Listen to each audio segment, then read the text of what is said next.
আমি আমার কথা বলছি, জীবনে অনেক কিছুই ঘটে যেগুলো আমার কন্ট্রোলের বাইরে। হ্যাঁ, অবশ্যই অনুপ্রাণিত হয়ে গেছি, কারণ ওর হাত ধরেই তোমার ফেলুদার স্বপ্নের প্রথম পদক্ষেপ।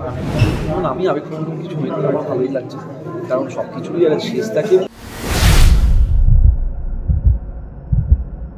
আমার কাছে এটা একটা দারুণ মানে খুব লোভনীয় একটা প্ল্যাটার হয়ে এসছে এই চরিত্রটা।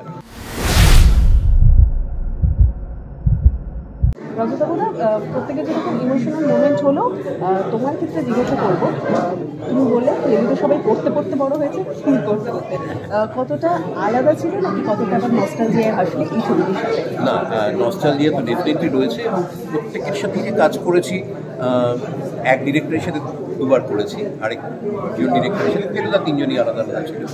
তা প্রথমবার যখন করেছিলাম তখন তো একটা সুযোগ পাওয়া, প্রথম ফেলুদা করা যে রোমাঞ্চ ছিল, পরের বার অভ্যস্ত, তখন আমি ডিরেক্টর বা ওই টিম বা বাকি সবার সাথে অনেক বেশি পরিচিত এবং আমি ফেলুদার থেকেও খানিকটা বয়সে বড় তখন, সেকেন্ড যে ফেলুদা, থার্ড ফেলুদার তো বন্ধুই। তা এই প্রত্যেকবারের ইকুয়েশন কেমিস্ট্রিগুলো আলাদা আলাদা হয়েছে, আমি ওইগুলোর মধ্যে দিয়ে যেতে চাইছি। মানে এই পুরোটা না অনেকগুলো জার্নি, ইমোশনাল জার্নি। একটা যে শারীরিক কষ্টের কথা একটু আগে ঋদ্ধি বলছিল, মানে ধরো -8 থেকে প্রায় 45 অবধি একটা টেম্পারেচার জার্নিও রয়েছে, কারণ কিছু অংশ কলকাতায় হয়েছে, আর ওরা তো বোধ হয় -16-17 অবধি কাজ করেছে। সেই অংশে আমাদের করতে হয়নি, কোর টিম করেছিল, এত বড় করেছে যে পুরো টিম নিয়ে কাজ করা যাবে না বলে আমাদের শুটিং একদিন পিছিয়ে দেওয়া হবে, সোনমার্গে আমরা করতে পারি। এবং পুরোটার মধ্যে কাজ করার জন্য যতই শান্ত হোক, তাও তো মানে আর্মি টার্মি প্রচুর থাকে, তার মধ্যে দিয়ে বিভিন্নভাবে ওই পুরনো সময়টাকে তুলে ধরার জন্য অনেক কিছু বাছাই করে ছেটে কেটে ভিজুয়ালের মধ্যে সেই বৈশিষ্ট্যগুলো আনতে হয়েছে।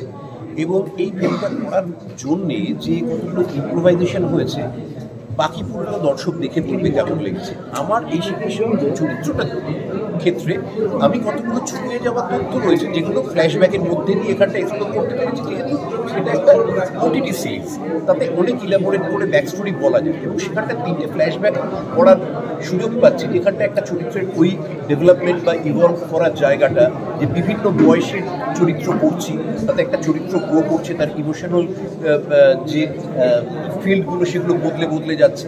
আমার কাছে এটা একটা দারুণ মানে খুব লোভনীয় একটা প্ল্যাটার হয়ে এসছে এই চরিত্রটা, এবং আমার ধারণা দর্শকেরও সেটা খুবই ইন্টারেস্টিং লাগবে। এবং তাছাড়াও এটা খুব চমৎকার একটা ফেলুদা হয়েছে, মানে সবারই এটা ভিজুয়ালি এত রিচ হয়েছে না, যা যা পাওয়া গেছে একদম বরফে ধুধু সাদা থেকে শুরু করে বরফ খানিকটা ভাঙছে এবং কাশ্মীরের গ্রিনারি, এই 3টে জায়গা একদম আলাদা আলাদা করে তোমরা বিভিন্ন টেক্সচারে বুঝতে পারবে, সেটা রয়েছে। তাছাড়া ফেলুদার গল্পটা সবার পড়া, মানে ভুডানিটটা তো সেরকম আলাদা করে নয়, ওই স্মৃতির স্মরণীতে বা পড়াটাকে আরেকবার মিলিয়ে নেওয়া, ছোটোবেলাটাকে আরেকবার চোখের সামনে দেখা, সেই জার্নিটার মধ্যে দিয়ে ডিরেক্টর যেরকম বলেছেন তিনি সেই 14 বছরের সৃজিতের মধ্যে দিয়ে আরেকবার যাচ্ছেন। বাকি সবারও যারা দেখবে এবং যাদের ছেলেমেয়েরা হয়তো সন্তান ছোট বা তারা এখনো বাংলায় ওরকম পড়েনি, তাদের কাছে ওই সুযোগটা করে দেওয়ার, কারণ তাদের হয়তো অনেক ঠেলে অনেক সময় পড়াতে হয়, তারা সবাই অনেক সময় বাংলা সাহিত্য পড়তে স্বচ্ছন্দ নয় বা পড়ে উঠতে পারেনি অন্য বইয়ের চাপে। ঋদ্ধির কথা মতো সত্যি সত্যি এই মানে দেখার মধ্যে দিয়ে আবার পড়ার উৎসাহটা যদি তৈরি হয়, তাহলে এটা মানে গোটা টিমের কাছে, ডিরেক্টরের কাছে, আমাদের সবার কাছে, অভিনেতাদের কাছে খুব বড় একটা প্রাপ্তি। একটা অসাধারণ ট্রেলারের পাশাপাশি সৃজিতদারও আমরা শুনলাম একটা মন খারাপের জায়গা আমাদের প্রত্যেকের কাছেই তৈরি হয়েছে। তুমি কতটা আবেগপ্রবণ হয়ে গেলে সেক্ষেত্রে যদি একটু বলো।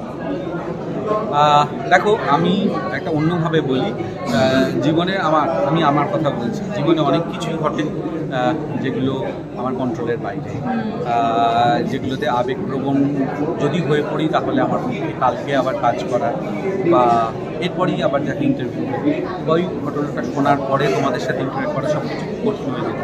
আমি ইউজুয়ালি সেগুলোকে একটু পাশে রাখি, আশাবাদী থাকি সবসময়, এবং আমার আশা যে যেটা শুনলাম সেটা না হোক, আবার সৃজিত করুক কখনো, কিন্তু হ্যাঁ, ওর তো ডিসিশন নেওয়ার পেছনে কিছু প্র্যাকটিক্যাল রিজনস রয়েছে যেগুলো পরিচালক হিসেবে ও বুঝেছে, আমার পক্ষে সেগুলো বোঝাবার কথা না, কারণ আমি তো পরিচালক না, পরিচালককে যা যা হ্যান্ডেল করতে হয় তো সেই হিসেবে যদি কখনো মিটে যায়, ওই অসুবিধাগুলো না থাকে, তাহলে তো নিশ্চিত করবে। তাহলে তখন যদি হয় এবং তখন যদি সেই গল্পে আবার জটায়ু থাকে, তাহলে আমি চাইবো যে সৃজিত আমাকে আবার জটায়ু হিসেবে ডাকুক, আমি শুটিং করি। পাশাপাশি মানে ওটিটির পাশাপাশি আমরা বড় পর্দাতেও কিছু একদিনের জন্য হয়তো দেখতে পাবো ছবিটা, তো সেক্ষেত্রে কি বলবেন? আমিও ছবি বলে ফেললাম। হ্যাঁ, ছবি বলার কথা, কারণ সৃজিত বারবার বলেছে যে ও কিন্তু ছবি হিসেবে এটাকে বানিয়েছে। এবং দেখো, এটা আগে কখনো ঘটেনি যে আমরা কোনো ওয়েব সিরিজ করে আমরা, মানে আমি আমাদেরটার কথা বলছি, যে এটাকে বড় পর্দায় এরমভাবে দেখানো হয়নি, আমরা দেখতে পাইনি। সেটা আমাদের নিজেদের জন্য খুব আনন্দের যে বড় পর্দায় একদিনের জন্য, একটা শোয়ের জন্য হলেও আমরা নিজেদেরকে ওই চরিত্রগুলোতে দেখতে পাই। দর্শকদের জন্য কি বলবেন? দর্শকদের জন্য এটাই বলবো, 20 তারিখে আসছে হইচইতে, আপনারা জানেন সেটা। আজকে ট্রেলার এসে গেছে, ট্রেলারের রিয়াকশন এখনো আমাদের পাওয়া বাকি আছে। তারপরে 20 তারিখ থেকে তো হইচইতে দেখাই যাবে পুরোটা। আপনারা প্লিজ দেখুন এবং আমাদেরকে জানাবেন ফিডব্যাকে যে আপনাদের কেমন লাগে। আমি আবেগপ্রবণ কিছু হয়নি, আমার ভালোই লাগছে, কারণ সব কিছুরই একটা শেষ থাকে এবং সেই শেষটা নতুন পরিস্থিতিতে হওয়াটাই ভালো। কারণ আজকে যখন একটা জিনিসটা লোকজন দেখবে, সর্বভাবে এত চমৎকারভাবে শুটিং করা হয়েছে, সেই স্মৃতি নিয়ে মানুষ থাকে। ফেলুদা তো আবার হতে থাকবে, যেমন একজন পরিচালককে শুধুমাত্র ফেলুদা দিয়ে বিচার করাটা ভুল, তারা আরও অনেক গল্প বলার আছে। সে যদি বছরে সারাক্ষণ ফেলুদা বানাতে থাকে তাহলে তো সেটা হয় না। সৃজিতদা বিভিন্ন ধারার ছবি সবসময় বানিয়ে এসেছে, সুতরাং চাইবো সৃজিতদা আরও অন্যরকম ছবি। কাশ্মীর সামনে থেকে কতটা ভয়ঙ্কর লাগলো? আরো সৌন্দর্যটা সত্যিই ভয়ঙ্কর। ভয়ঙ্কর সুন্দর বলতে যেটা বোঝায় সেটা, এবং সেখানে জনজীবনও ভীষণ কঠিন। সেটা আমরা যতটা না দূর থেকে খবর পাই, সেটা কাছে গিয়ে দেখার একটা অভিজ্ঞতা সম্পূর্ণ অন্যরকম। যেখানে মানুষ যেভাবে জীবন কাটায় সেখানে সেটা কল্পনাও করা যায় না। এবং তার সঙ্গে আমাদের অপূর্ব লাগলো যে বাংলা ইন্ডাস্ট্রির এত সীমিত ইনফ্রাস্ট্রাকচারে, পরিসরে, এত কম অর্থ থাকা সত্ত্বেও আমরা এত চমৎকার টেকনিশিয়ান আমাদের আছে, তারা 15-16 দিনের মধ্যে এইরকম প্রতিকূলতার মধ্যে একটা এরকম ওয়েব সিরিজ যেভাবে শুট করলো, সেইটা দেখে আমি সত্যি মুগ্ধ হয়েছি। এবং ওয়েব সিরিজ আমরা নন্দনে প্রিমিয়ারও দেখতে পেতে চলেছি। কারণ এই ছবিটা আমাদের শুট করতে গেলে সবারই মনে হয়েছিল যে একবার বড় পর্দায় না দেখলে ইনজাস্টিস করা হবে। সুতরাং আমরা সবাই একবার গান গেয়ে রেখেছিলাম সৃজিতদার কাছে, একবার বড় পর্দায় দেখো না। তো সৃজিতদা সেভাবেই হয়তো এডিট করেছে ছবিটা, মানে যেভাবে আমাদের নন্দনে টানা স্ক্রিনিং করে সিনেমার মতো লাগে। দর্শকদের জন্য এটাই বলবো যে শীতকালের ছুটিতে এটা তো একটা পারফেক্ট ওয়াচ অডিয়েন্সের জন্য। এবং আপনারা আপনাদের বাড়িতে যারা শিশু এবং কিশোর বয়সে পা দিয়েছে সকলকে মিলিয়ে একসাথে দেখুন, শুধু একা দেখবেন না। কারণ সেটা দেখলে তারা, আমরা যেটা কৈশোরে অনুভব করেছিলাম বা ছোটোবেলায় অনুভব করেছিলাম ফেলুদা পড়ার সময়, সেটা তারা ওয়েব সিরিজ দেখে যদি বইগুলো পড়তে ইন্টারেস্টেড হয়ে করতে পারে। হ্যাঁ, অবশ্যই অনুপ্রাণিত হয়ে গেছি, কারণ ওর হাত ধরেই তোমার ফেলুদার স্বপ্নের প্রথম পদক্ষেপ। আমি ও যদি বলে চলে যাবে, তখন স্বপ্নটাই তো ওখানেই ভেঙে গেল, থেমে গেল। দেখি আমরা সবাই মিলে ওকে রিকোয়েস্ট করব, দর্শকদেরও বলব, আপনাদের যদি মনে হয় যে আমাদের চারজনকে আরেকবার আপনারা দেখতে চান, তাহলে আপনারাও তাদের কথা বলছেন। যদি দেখতে না চান তাহলে হয়তো চারজনই আমরা কিন্তু যদি দেখতে চান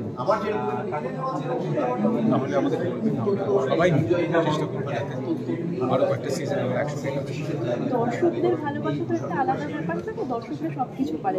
দর্শকদের ভালোবাসাতেই হয়তো সৃজিতদা তার মত পরিবর্তন করলেন এবং আমরা আবার হই হই করে এলে পরের সিজন নিয়ে। আমি আশা করবো যেন এটাই সত্য হয়।